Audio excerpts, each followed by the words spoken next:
I can hear you. Really? No. Somebody was out there shouting. It didn't sound like you, though. Wasn't me. You were whispering conspiratorially. Oh, yes. Yes. Sorry.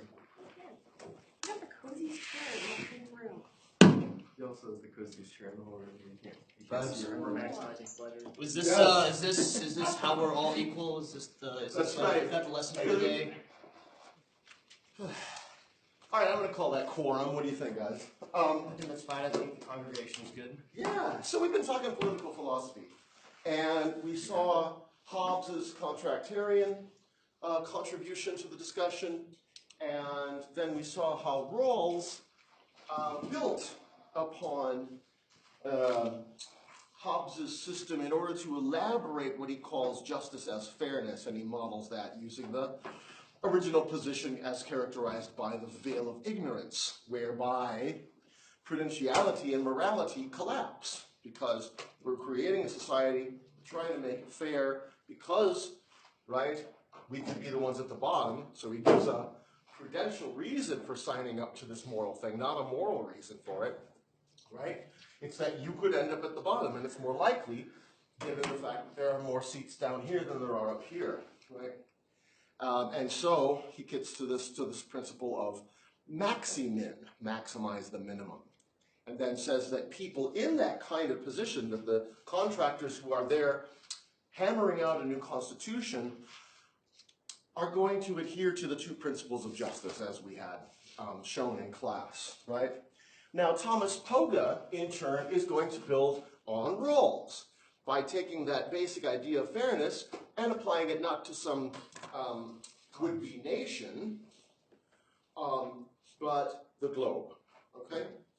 The idea is we already have, and have had for some time, a globalized market, right? And we'll talk about the globalized market shortly. But in a nation state, markets are governed, as it were, or rather, nations, governments set the rules of the road and say, okay, in the market, this is what you can do and this is what you can't do, right? Certain things like deceptive practices or just straight up stealing from people or Ponzi schemes. Do we know what a Ponzi scheme is? Yes. Do we know about the local one to Utah? I'm just kidding. Scientology and the church, two different Ponzi schemes, different metaphysics. That one went over like a lead balloon. You're with me though. All right, skip that. Skip that. That was my dangerous part of the day. I made it. Anyway, and that is to say that an unregulated market, so a government regulates a market, right? Because an unregulated market is an oxymoron. That's just law of the jungle, right? If I'm bigger, that's might makes right. If I can take it from you, I will. There goes your oranges, right? Or whatever, okay?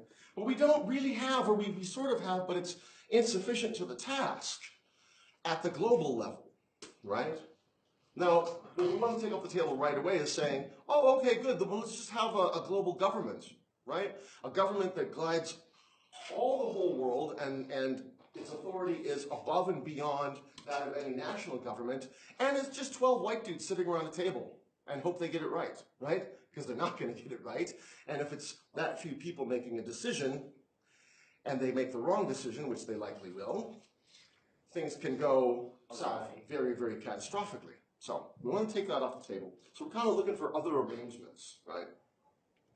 And that's where Pogge comes in.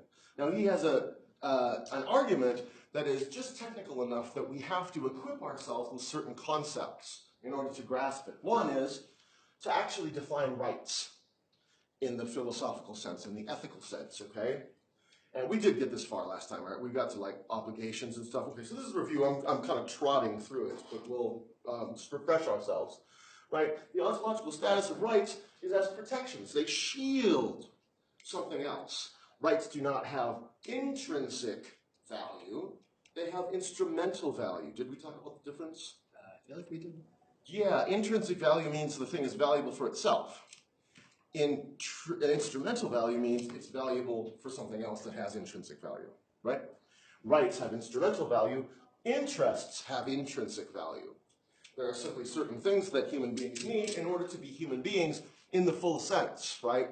Not just that our organs function and that we're not under immediate threat, but that we can interact with other people, right? We have a social life, right? It's almost a desire and need for most people. It's something we really can't do without, and you know, yeah. It not only is it something that we cannot do without, but it also, all of our identities aren't cooked up in some little incubator, and then we come out and go, "I'm David," right? All of our identities, down to our very thoughts about who we are to ourselves, are made in dialogue with other people. First parents, then siblings and parents, then, you know, et cetera, et cetera. And now suddenly you're at this age and you have some opinion or other about our president, right? Who you've never met. But anyway, right, it's how we identify ourselves, right? To the leading of a decent human life, right? That's another part of it. In order to lead a life, we're going to have to interact with other people, okay? Not just because it's imposed upon us, but because we can't get done what we need to get done without interacting with other people. I had to interface with a lot of different philosophers who were further up the path than I was. So they could say, no, you don't do it that way. No, no, that's not going to work. No, no, that's, no, no, no. Right? Until I finally was able to kind of walk on my own with this stuff, right? Okay? And we can't talk about rights without talking about correlative obligations. They correlate to one another, right? It's not that you can't do it without being polite. It's that it makes no sense to say, I have the right to X, without specifying where that X is going to come from and who's responsible for that X, right? A church, a government, etc. And if I say I have a right from Y, right? A right to not be decapitated due to the fact that I'm insufficiently blonde, that is an obligation on everybody else's part to leave my neck alone, right? Okay? And then third, so that's the definition, obligations is the second point, and the third is the distinction between negative and positive rights. Positive rights are prohibitions, positive rights are provisions. It's right in front of you, just read it, man. And negative rights are prohibitions, right? And so the X, the cheese sandwich, that's a positive right. The keeping my head intact, that's prohibition, right? And what Pogge says is that by maintaining what he calls the global basic economic order, GBEO is the acronym we'll use, right? By maintaining the GBEO, we maintain a system that is a violation of a negative obligation, right? A violation of a negative right, okay? So let's talk about that GBEO really quick. I need this feeling a little loud today, so we're going to let her ramble on, shrieking. No. She must be excited about something. The global basic economic order is a set of institutions and legal agreements among nation states, non-governmental organizations, they're called NGOs, and corporations. Because of the top 20 economies in the world, I think 8 of them are corporations. So 8 corporations are bigger than some of the countries. I thought that was mostly for the U.S. That applies domestically, right? But it also applies internationally. Yeah. No, we see the same thing going on. In other words, concentrations of wealth, right? So much wealth that it's almost imaginary.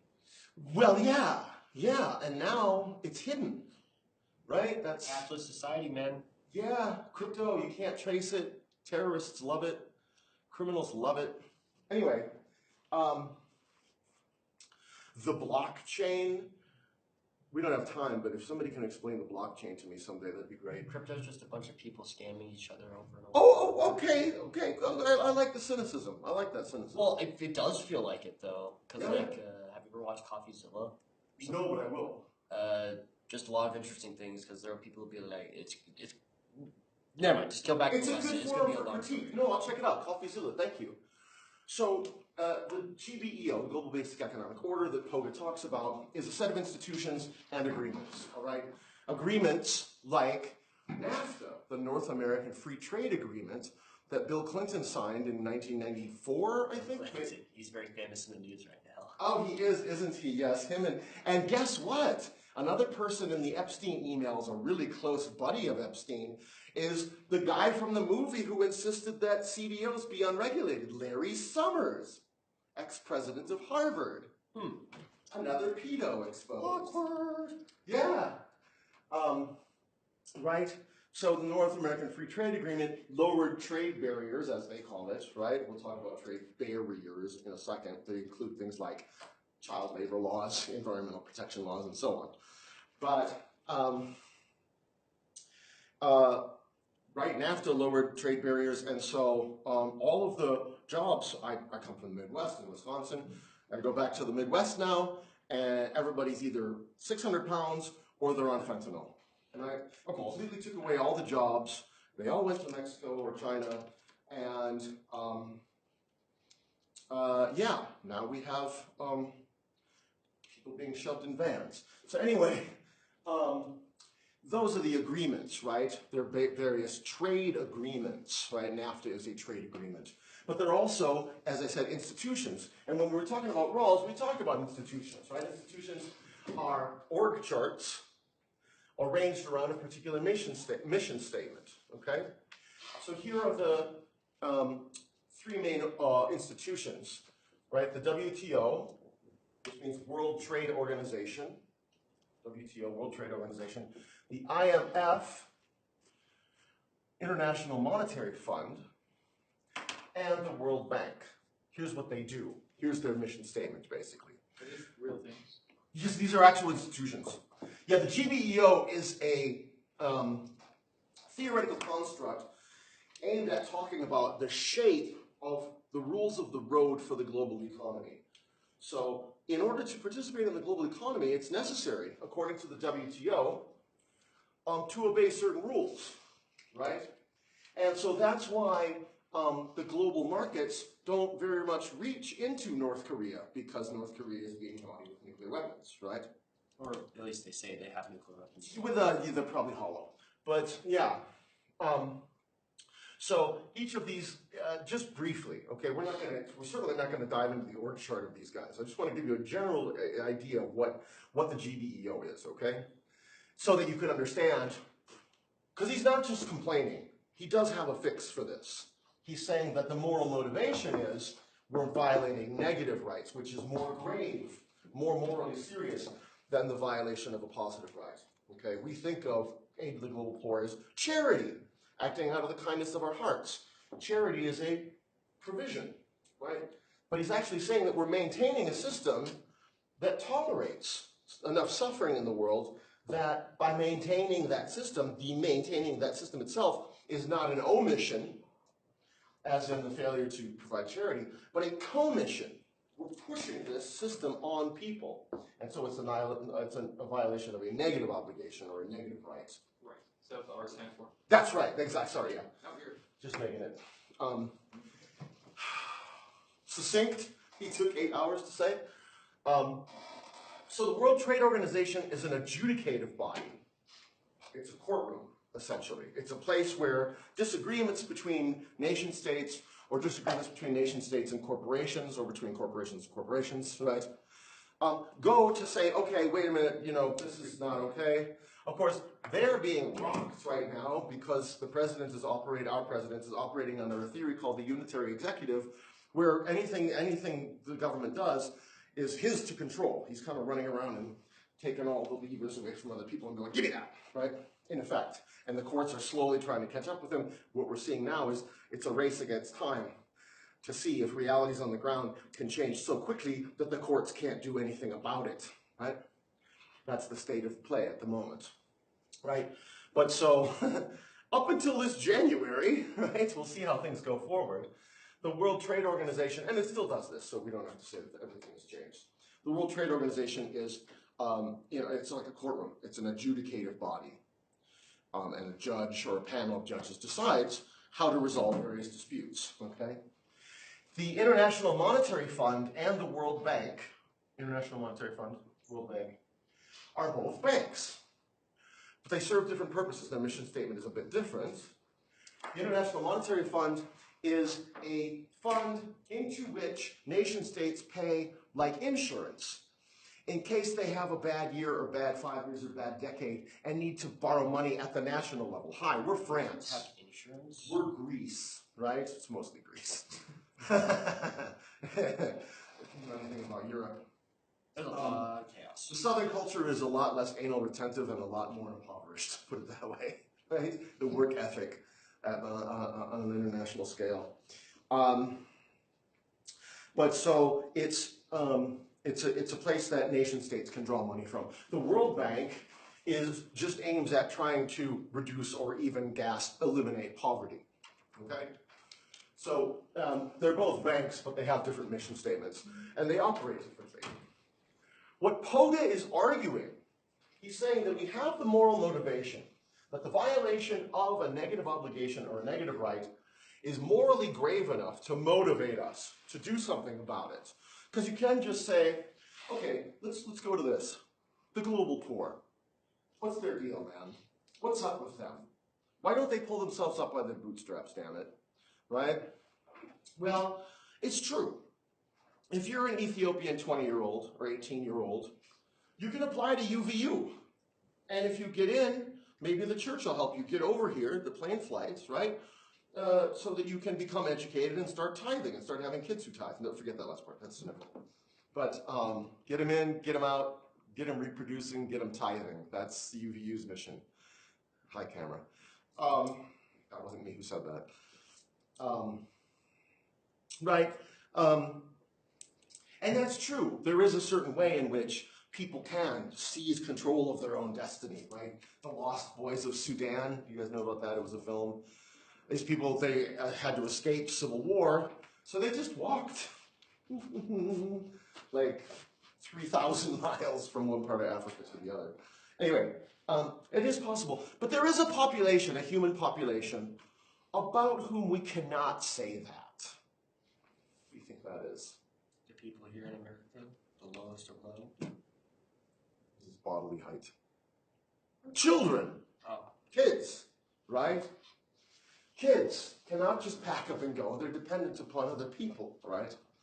And so I haven't checked the statistics lately because it's too depressing, but when I checked last a few years ago, it is documented. We have the data. There's no disputing it. This isn't a point of view. That 10,000 children die around the globe daily from easily, cheaply preventable conditions. Mosquitoes or AIDS or whatever the hell, right? And so the GBEO is the system that governs world trade. It's the one that decides, no, North Korea, you're in the corner where the gun's capped, right? And this system that governs global trade tolerates those 10,000 deaths every day, right? And because nations like ours, right, I mean, this is not, again, it's an institutional critique. So I can't say, Nathan, why are you doing this to Africa, right? That's stupid, it's misdirected, right? But our representatives in government, right, take part in and support these institutions and the agreements that constitute the global basic economic order. Or they don't do anything, which also supports it. Yeah, I mean, everything else is just window dressing. And so by supporting, right, by maintaining, that's a commission, not an omission. That is a committed violation of a negative right, which makes it morally grave enough to do the following. Here's Pogge's fix. Ready? What we need to do is take these institutions, right? Here's the mission statement.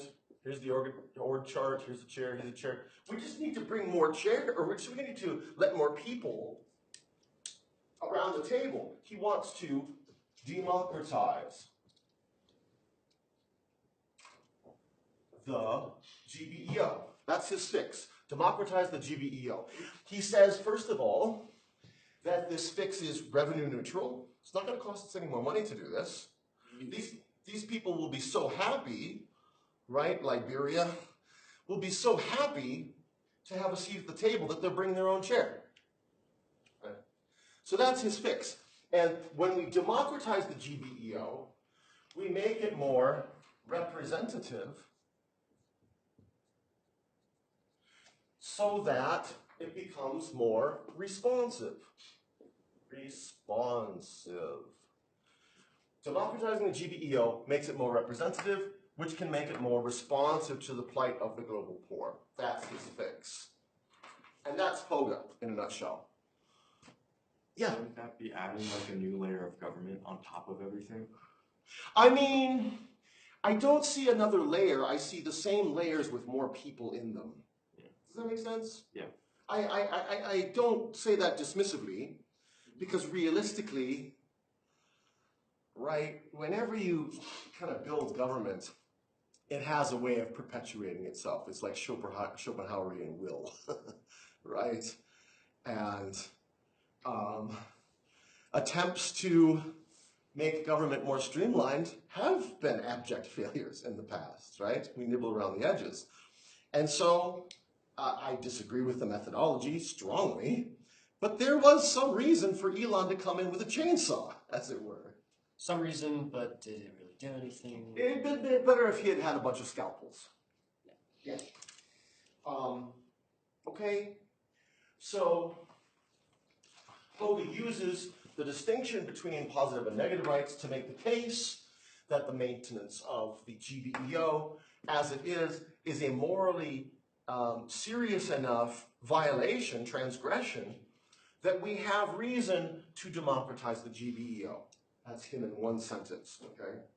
And in case somebody says, right, well, man, yeah, I agree. That sucks. And you know, that'd be great if we could do this, but I just don't see that as a reality. Pogge answers that limp response by quoting Kant, Immanuel Kant. On page 258, paragraph 4, Pogge cites Kant as saying that a morally mandated project, morally mandated means it's got motivation. There's a serious enough, morally grave violation going on. Quote, a morally mandated project cannot be neglected if it's merely possible that it might fail. You can only neglect it if it's demonstrably impossible. So just do it. So, yeah. So, right. Indeed. That was hard. So, the operative paragraph here that really comes to the center of the argument is on page 256 in the reading, paragraph 6. So, bottom of 256 over to the top of 257, if I may quote, such poverty may, he's talking about Brazil, so that's why you're going to hear Brazil in a minute. Somebody coffee. Yeah. Such poverty may then entail not merely positive responsibilities for influential Brazilians and for us as potential helpers. By us, he means the global north. Pogge teaches at, I think, Harvard or Princeton, one of those uselessly pricey places. But he's from Germany, so he means the global north, which is kind of shorthand for global north rich, global south poor, right? Such poverty may then entail not merely positive responsibilities for influential Brazilians and for us as potential helpers, but also negative responsibilities for influential Brazilians and for us as supporters of an economic order that reproduces massive starvation and poverty. Instead of merely failing to help the poor, we may be involved in harming them through the imposition of a global economic order under which economic equality increases so rapidly that the gains from the economic progress are huge at the top of the socioeconomic scale, and minuscule or non-existent at the bottom of the global economic hierarchy. So when you're talking about Pogge, maybe quote that part and explain it. So what Pogge is saying is that aid to the global poor is not about charity. It's not a matter of fulfilling positive obligations, it's instead a matter of fulfilling negative obligations. Instead of thinking about it as acting out of the kindness of our heart, we need to think about it as getting our boot off their neck. Now that's not in his book, but that's my interpretation of what he's saying. Okay? So that's Pogge. Yes, my friend. I have kind of a two-part question. Give it three. In his process of making the GBEO more representative, that's more responsive. Yes. Do you first have to kind of actualize the GBEO as a institution? It is actualized. These are the institutions. So he wants to democratize. The WTO and the IMF and the World Bank, do they identify as being in a part of the GBEO? They don't. The GBEO is a theoretical construct that Pogge uses. They just call themselves, right, bodies that govern world trade. So how do you end up, what is the process of making it more representative? Is it just allowing other institutions to have more power? Put up a web page and let people apply, and then have conditions for application. So then you would kind of have to actualize the GBEO as a thing in a sense? You would have to change the mission statement of each of these institutions. But you're not adding a new institution, if that makes sense. Yeah. Yeah, that's an important distinction. Thank you for that. And the second part? I was wondering if in the process of doing that, if you ever expressed concern about in an effort to make it more representative, do you accidentally give the current institutions of the GBEO more power? Or more legitimacy. Yeah. And so they can get away with the same crap with the same people around the table, or with more people around the table, and still doing the same crap. Because, of course, anybody that a country sends as a representative to this is totally subject to bribery, graft, and so on. And in the global south, sorry to say, but that's a bigger problem than in the global, I don't know if it's a bigger problem, but you just see. Corruption right? agrees everywhere. Look at when African governments take over, what do? Right? The leader has big stacks of gold in the back of his tank, right? It's, yeah. Another, was that first, the two parts? Yeah. So here's another pushback too, right? Suppose the nations that maintain the GBEO say, oh, you don't like the GBEO? We're just going to take our marbles and go home then, right? There's an answer to that, which is our nation's economy is so integrated into the global economy that it would probably hurt us worse than them. But it is possible, right, to kind of push back on this, if that's what you want to do in your paper. Because, of course, as I say, always, everything in here is subject to your pushback if you wish, right? And if you want to argue against what I'm presenting, right, and I should say about Pogge, right, it is possible if you misunderstand what I and he are saying and, have a twinge of guilt, don't. Right? You have to pay taxes. Did they ask you when you were paying taxes, okay, we're going to bomb kids in Gaza with this. Are you cool with that? Nobody asked you that. Right? So again, it's an institutional critique, not about, Nathan, why aren't you doing more about Africa, right? Yeah. I like picking on you for Africa because it's hilarious. But you may, feel, you got anti-Africa face. No. Right? You can argue against this guy, and there are arguments to be made against him. And if you want to do so, I will help you do so. Otherwise, I shouldn't be up here, right? So that's Pogge. I want to just get started on globalization. We'll talk about globalization today, Wednesday, and then Friday, we're going to talk about the third ideology of globalization, all right? So, I'm going to give myself some space here. Any questions on Pogge? Cool. Democratize the GBEO. I should make a t-shirt for him. Oh. This. Of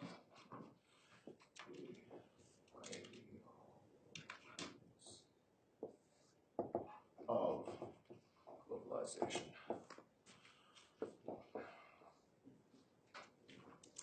Okay. So, I just want to talk about what the definition is. Let's define this term, as we do in philosophy, or analytic philosophy anyway. And then kind of look at what its shape is. The first thing to know is that nobody denies that there's globalization. The whole fight between the three ideologies, right? An ideology is a system of belief about what should happen. Nobody's denying that globalization happens, right? Some people who say they want globalization to be more responsive to the plight of the global poor, let's say. Welcome, brother. Say that those people are anti-globalization. Well, that's a straw man argument, okay? Nobody denies that globalization is, right? The whole argument is about the shape of globalization, what shape it should take, and namely, whom ought it to serve, okay? And that's the three ideologies of what? Three ideologies of globalization. Oh. Yeah, sorry. No, I can't be that clear. But so, what's globalization? You heard the term? You've heard the term. The hell do you, what do you have? What happens in your head when you hear or say the word globalization? It kind of just seems like universalism, but like at a national level. Good. At an international level. Yeah, universalization. That's good. That's good. I like that. So some things apply to everything, right? We have a globalized market, and that tries to be universal toward, well, it doesn't, but it should try to be universal towards, right, individual humans. But the fact is, some human beings are closer to the river than others, if you will, and its tributaries, right? The global market can be seen as this kind of web, and the strands of those web aren't evenly distributed, and some people are closer than others. You and I can go and get a job, probably by this afternoon. Start making money, start spending money on Temu, right? And, you know, and we're right in there in the global economy. Other people, the river's pretty far from them. And it might be more tempting than trying to make that journey to the river to just turn to terrorism, right? That's going to be one thing we look at. All right. Anybody else? What's globalization? I mean, we got this thing sitting in front of us, right? Bing, bing, bing. Yes, sir. I was gonna say like McDonald's or like Apple, how it's just Yes, McDonald's in Moscow. That's the image, right? That's globalization. In the 80s, late 80s, early 90s, there was a French farmer who took his tractor and smashed down a McDonald's store because he thought it was ruining French culture, right? So yeah, there's globalized businesses, right? There's globalized culture. We can trade money. We can send money, right, to South Africa now, and it's there in 5 minutes, right, or less. When we were kids in the 70s, we were like, wow, wouldn't it be crazy if the phone had a TV on it? And now it's just commonplace and people bitch about Zoom meetings, right? We went through COVID and it was like, no more Zoom, God damn it, you know what I mean? And, you know, people bitch about flying, you know? My knees are sore. fast enough. I have to, yeah, not fast enough. You had to wait on the runway. New York to California, that used to take 30 years. Right, and half of you would die, and somebody would marry your wife and have kids, and you'd be a whole different group of people by the time you got to California. Now you can have a single argument while you're trying to. Now you watch an Adam Sandler movie, take a dump, and you're there. Okay. Adam Sandler and dump, yes. Right. Anybody into K-pop? Right? So we've got the globalization of culture as well, right? Gangnam Style, remember that? Yep. Hell yeah, that was a huge smash, right? In the early 80s, at 1981, I was an 11-year-old kid watching, my favorite cartoon was Battle of the Planets. Look it up. It's the first Japanese animation, or as it's called, anime, in the United States. And now it's taken over. There's huge like movie theaters, like blockbuster weekends of anime, right? Yep. Do you know why it's so emotional? I realized, I saw an explanation on YouTube. That's me doing the research, right? PhD, baby. Why anime is more emotionally impactful? By the way, do you guys like Miyazaki? Any Miyazaki? Studio Ghibli. I was gonna say Studio Ghibli for there's the a couple win. Miyazakis that are very. I raised my daughter on Ponyo and Spirited Away, and I just love those films. But the reason why they're so emotionally impactful is because they use film that uses fewer feet per second. It's slower, so the images last longer and they're more impactful. I don't There's know. also a whole lot more detail. Fascinating. Yeah. Per frame, it's amazing. I mean, I'm spacing on the movie now, but Akira, right? The one that's Mushroom Club. Well, with the guitar, or not the guitar, the motorcycle, the Akira slide, it shows up in everywhere. That's right. So, how are we going to tie all these things together? The free movement of money across the globe, the TV phone that we hate now, I used to dream about, fashion, right? K-pop. The big reason the Soviet Union fell is because of blue jeans and Metallica. Metallica had one of the largest concerts ever. In 1991, just before the Berlin Wall, or no, after the Berlin Wall fell, but before the Soviet Union fell apart. They used helicopters to cool down the crowd. It was so large. I didn't know that. I'm going to work that into my lecture. Thank you. So how can we sort of throw a net around all these different aspects, all these different facets of globalization? Let's say its ontological status, right, the nature of its being is not a particular thing or a network, but rather a process of increasing interdependence among geographically, it's a little long, and culturally disparate means far apart, societies, right? So we have blockbuster weekends at the movie theaters for anime, we dig K-pop, the world can see the standard of living in the United States and try to live up to it. But sometimes the disparate cultures don't interact harmoniously, right? 9/11, anyone? Okay? So it's a process of increasing interdependence among places that are both far apart spatially and culturally, right? They have different moral systems. Remember we were talking about moral relativism, moral system 1 grows in this place, moral system 2 here. Disparate societies, right? They say the world is becoming a small place. Yeah, try to walk it. But you know what they mean. They mean that the number of nodes of connection, right, points of connection are all constantly growing, right, as that process unfolds. Okay, so I just want to give a little bit of the history of globalization.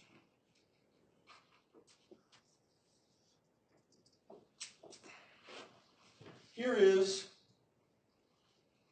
a fried egg. No, here is an island. Water's out here. And there's one person who claims the beach. And there's another person who claims, they have a head, another person who claims the mountain on the island. And the beach is where you get the fish. Yeah. And the mountain is where you get the yams. And a yam fish diet is nutritionally superior to an all yam or all fish diet. What do you think happens, folks? Trade happens. Ta-da! The birth of globalization, my friends. That's how it starts, right? I'll give you 2 of these for 3 of those. Nice. Okay? Well, let's say, right, in this market here, that's 2 nodes, right? Node, point of connection, right? 2, so that's a pretty low level. But then over time, right, people create boats, there's other islands, etc., etc. I'm putting a very cartoonish picture on that just to make a very simple point that's going to turn out to be important later. But so here's this graph shows, here's time, right? And this graph shows the growth in the number of nodes in the market over time, okay? And here's today. Dig? So it starts out here, boats. Maybe we call, what's this jump here? Maybe we call that the invention of the nautical compass. Or chopped on the island. Yeah, or in the 1970s, right? Things really picked up when, with the new invention of the cargo ship. These city-sized things that have, right, the shipping container is like the symbol of globalization. You see them on the back of semis, but they can also be put on a train or a big-ass boat, right? Cargo ships, right? And now you're going across water, you just got to make sure the thing goes forward. The cost of distributing your goods globally sank to almost nothing, right? So there are various advances. I'm going to call this one, if this is the nautical compass, I'm going to call this one, in 1648 we had the Treaty, or the Peace, of Westphalia. Westphalia, W-E-S-T, it's not wet. W-E-S-T-P-H-A-L-I-A is a place in Western Europe. Westphalia. The Peace of Westphalia followed the 30 years continental war, European continent, religious war. That's right. Between Catholics, who swore fealty to the Holy Roman Empire, and Protestants, led by people like Martin Luther. Having been both Catholic and Lutheran, I can't really understand the beef. I'll eat fish on Friday, I don't trip. Right? But the reason why this event in 1648, the end of the religious wars in Europe, is because, as a result, the modern nation state was born. We didn't have France and the United States, and well, we didn't have the United States at all in 1648, right? Well, we did, but anyway, never mind. As far as established nations go, we didn't have Italy. There wasn't an Italy until, I think, the early 20th century, and Germany, too. It was just all little kingdoms and fiefdoms, right? But the point is, when you go, this is perfectly natural, right? Nobody had to come and tell these two people, hey, why don't you try this out, right? With a PowerPoint presentation. They just, you know, they got it. So it's perfectly natural. But the shape of globalization changes when you're having not people, you know, a few people on an island trading, but you're having nation states composed of tens or hundreds of millions of people. Those are going to be the results, and this is the point I'm going to try to make in the next few days, that what started out naturally becomes a matter of political decisions. Okay? So we'll look at that a little bit more, because that's going to be a point of contention between one of the ideologies of globalization and the others. What's this? Yeah, thank you. Perfect.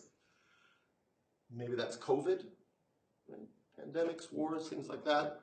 The nodes can shrink and then grow back, right? And also that the fact that it would go back up like that so quickly is wrong. It would, you know, it takes longer. But anyway, you get the basic idea, okay?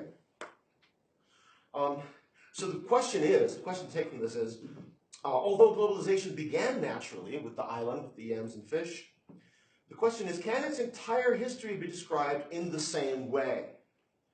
The first ideology of globalization says yes. The first ideology, don't confuse it with globalization, it's called globalism. An ism is an ideology, capitalism, communism, feminism, etc. Right? Globalism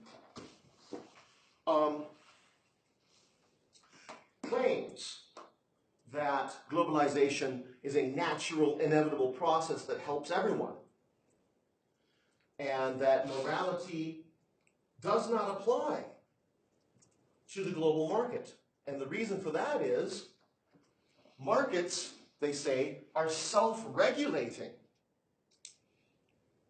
I believe we watched a movie about that recently, about how well markets regulate themselves, didn't we? If you call regulating driving off a freaking cliff, then yeah, it doesn't look like regulating the word that I know, right? But so that position is known as market fundamentalism. So who do you think a globalist is? A person who ascribes to globalism. That's your Bill Gates. That's your Jeff Bezos. That's your Carlos Slim. You know Carlos Slim? Richest Mexican in Mexico. He started the cell phone industry there. Anyway, he's not slim. Just so you know. But anyway, These are the people who are already powerful and want minimal, if any, regulation of the global market. Let markets market, dude. That's how we get all this wealth. And so we'll look at the claims that globalism makes before we go on to the other two ideologies. What I'm going to do is finish the two ideologies, the first two ideologies, there's three, on Wednesday, between now and Wednesday. And then Friday for discussion, I've got a lecture on the third ideology of globalization, okay? And that'll be part of the discussion. And then it's Thanksgiving. And then we'll come back and we'll start talking about globalization and its connections to war. We have a paper due on Friday, yeah? Yeah, I mean, ish. You know I accept late work without penalty. So I would like to think that I'm not burdening you over Thanksgiving, but if you want to wait and use the time when you don't have classes to do it, I don't trip. Yeah, for sure. Don't worry about it. Don't sweat. I just say Friday to cover my own ass. So that was kind of a lot today. Thanks for sitting through that, you guys. Do you have any questions before we adjourn? All right. Yes, sir. Jonah. I don't know why this question came up, but do you like enchiladas? I love them. Yeah. Oh, I love enchiladas. Mexican food? What's your favorite food? What's your favorite food? I'm going to say I can name a restaurant, actually. It's called Taqueria Cancun, and there are 3 of them in San Francisco. If you ever go to San Francisco, go to Taqueria Cancun. Their burritos are fried instead of steamed, which is way better. Like, we're talking like deep fried noodles. And their guacamole sauce is napalm. It'll burn your face off. It takes a while to get tolerant to it, but once you're tolerant to it, it's heaven. It cleans out your whole body. Really Taqueria Cancun. Cleanse yourself. Live or die by it. My Interesting, man. You guys have a great day. Thanks for showing up. We'll see you Wednesday. my parents when they were in Britain went to an Indian place, and they said that they barely made it back to the hotel before their stomachs exploded.